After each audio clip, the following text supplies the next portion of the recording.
വന്ന് പത്രസമ്മേളനം നടത്താറുണ്ട്. അതിൽ ഞങ്ങൾ അനുഭവിക്കുന്ന വേദനകൾ മാധ്യമങ്ങളിൽ കൂടി ദൃശ്യമാധ്യമം കൂടി കൃത്യമായിട്ട് നിങ്ങൾ ജനമധ്യത്തിൽ എത്തിക്കാറുണ്ട്. അതിൽ വളരെയേറെ സന്തോഷമുണ്ട്. ഇപ്പം ഞങ്ങൾ അതീവ പ്രതിസന്ധിയിലേക്കാണ് ബസ് മേഖല കടന്നു പോകുന്നത്. കഴിഞ്ഞ ജൂൺ 15-ന് സ്ത്രീകൾക്കുള്ള സൗജന്യ യാത്ര കൊടുക്കുന്നതോടു കൂടി ബസ്സിലുണ്ടാകുന്ന കളക്ഷൻ 3000 മുതൽ 4000 രൂപ വരെ കുറഞ്ഞിരിക്കുകയാണ് ദിനം പ്രതി. സ്ത്രീകളുടെ കൂടെ യാത്ര ചെയ്യുന്ന പുരുഷന്മാരും KSRTC-യാണ് യാത്ര ചെയ്യുന്നത്. കേരളത്തിൽ 3125 KSRTC ബസ്സുകളാണ് നിലവിൽ സർവീസ് നടത്തുന്നത്. അതിൽ 1600 ബസ്സുകളോളം സൂപ്പർ ഫാസ്റ്റും ഫാസ്റ്റുമായിട്ടും ഓടിക്കൊണ്ടിരിക്കുകയാണ്. ബാക്കിയുള്ള ബസ്സിലാണ് സൗജന്യ യാത്ര സർക്കാർ നിശ്ചയിച്ചിരിക്കുന്നത്. സർക്കാർ ഈ സൗജന്യ യാത്ര സ്ത്രീകൾക്ക് കൊടുക്കുന്ന കാര്യത്തിൽ ഞങ്ങൾക്ക് യാതൊരു എതിർപ്പോ പരാതിയോ ഇല്ല. അങ്ങനെ വരുന്ന സമയത്ത് ഞങ്ങൾക്കുണ്ടാകുന്ന നഷ്ടങ്ങൾ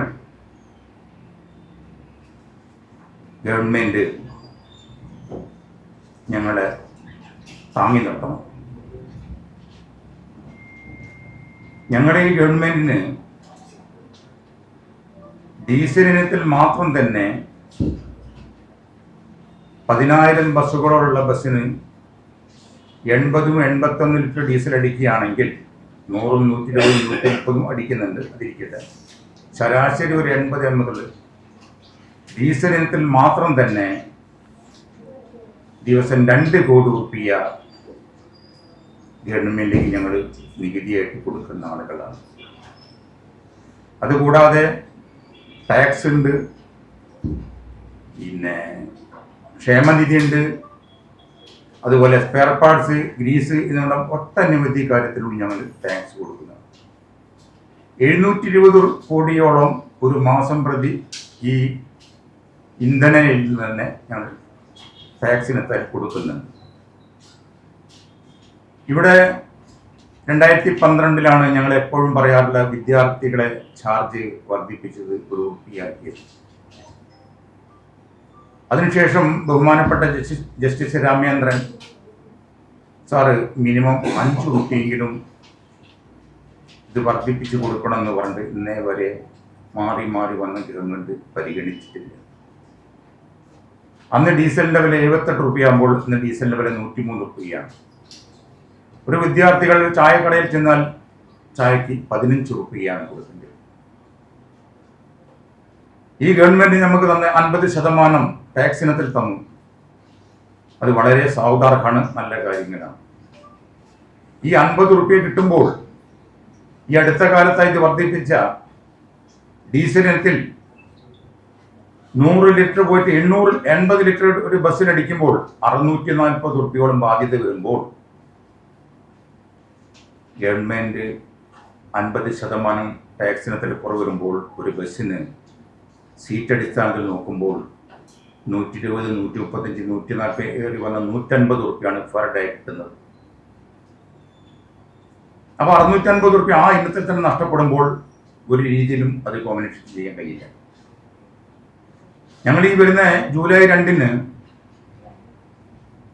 കളക്ടർ ഓഫീസിന്റെ മുമ്പിൽ ഞങ്ങൾ ബസ് ഉടമസ്ഥവൻ മുഴുവനും നിരാഹാര സമരം ഇരിക്കാൻ പോകുന്നു. ഞങ്ങൾ ഈ ഗവൺമെന്റിനോട് ഏറ്റുമുട്ടാനോ ഒരു യുദ്ധം പ്രഖ്യാപിക്കാനോ മറ്റൊന്നിനും ഞങ്ങൾ തയ്യാറില്ല. ഈ ഗവൺമെന്റിനെ കണ്ണു തുറപ്പിക്കുക, ഞങ്ങളുടെ ഈ വ്യവസായം നിലനിർത്തിയിട്ട് മുന്നോട്ട് കൊണ്ടുപോകും. നമുക്കറിയാം 30,000 തൊഴിലാളികൾ ബന്ധപ്പെട്ട കുടുംബങ്ങൾ ഈ 10,000 ബസ് നടത്തുന്ന ഉടമസ്ഥന്മാർ, അവരെ കുടുംബങ്ങൾ, അതുവഴി ബന്ധപ്പെടുന്ന മറ്റു പലരും പട്ടിണിയിൽ നിന്നും പട്ടിണിയിലേക്ക് പോവാൻ. നമുക്കറിയാം, ഒരുപാട് മാധ്യമത്തിലൊക്കെ വന്ന കാര്യം, കർണാടകയിൽ സ്ത്രീ സൗജന്യം കൊടുത്തതോടുകൂടി മഹേഷ് എന്ന് എത്രയോ കാലം ജീവിക്കേണ്ട ആള് ആത്മഹത്യ ചെയ്യുകയാണ് ചെയ്യുന്നത്. ഇവിടെ 60,000 70,000 ഓരോ ബസ്സിന് അടവുണ്ടാവുമ്പോൾ ദൈനംദിന ദിനത്തിൽ ഉണ്ടാകുന്ന വരുമാനക്കുറവുകൊണ്ടോ ഞങ്ങൾ ഏത് രീതിയിലാണ് പിടിച്ചു നിൽക്കാൻ പറ്റുക എന്നുള്ളത്. ഗവൺമെന്റ് മുഖാന്തരം നിങ്ങൾ പറയുന്നതെന്ന് വെച്ചാൽ വിദ്യാർത്ഥികളെ ചാർജുകൾ ബഹുമാനപ്പെട്ട ജസ്റ്റിസ് രാമേന്ദ്രൻ കമ്മീഷൻ വെച്ച് കൊണ്ടൊന്ന് പരിശീലിക്കണം.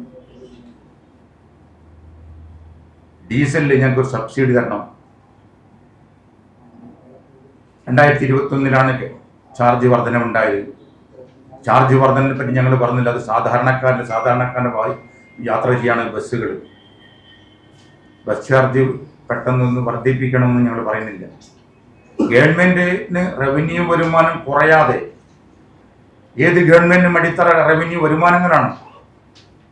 കുട്ടികളെ ചാർജ് അല്പം കൂട്ടിത്തരികയും ഡീസൽ ഇനത്തിലുള്ള സബ്സിഡി തരികയും, ഈ ആവശ്യമില്ലാതെ പല കാരണത്താൽ പിഴക്കുന്ന ഈ പിഴ, അതായത് പോലീസിന്റെ ഭാഗത്ത് MPന്റെ ഭാഗത്തുണ്ടാകുന്ന പിഴ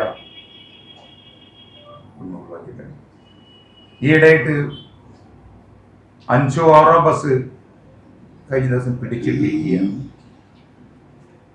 അതിന്റെ ഉടമസ്ഥൻ എന്ത് പിഴച്ച്? ഉടമസ്ഥൻ വീട്ടിലിരിക്കുമ്പോൾ ഈ ജീവനക്കാർ തമ്മിലുള്ള എന്തെങ്കിലും വാക്ക് തർക്കങ്ങളോ പ്രശ്നങ്ങളോ ഉണ്ടെങ്കിൽ തീർച്ചയായിട്ടും അവരെ പേര് കർശന നടപടി എടുക്കണം എന്നുള്ള അഭിപ്രായക്കാരനാണ് നമ്മൾ.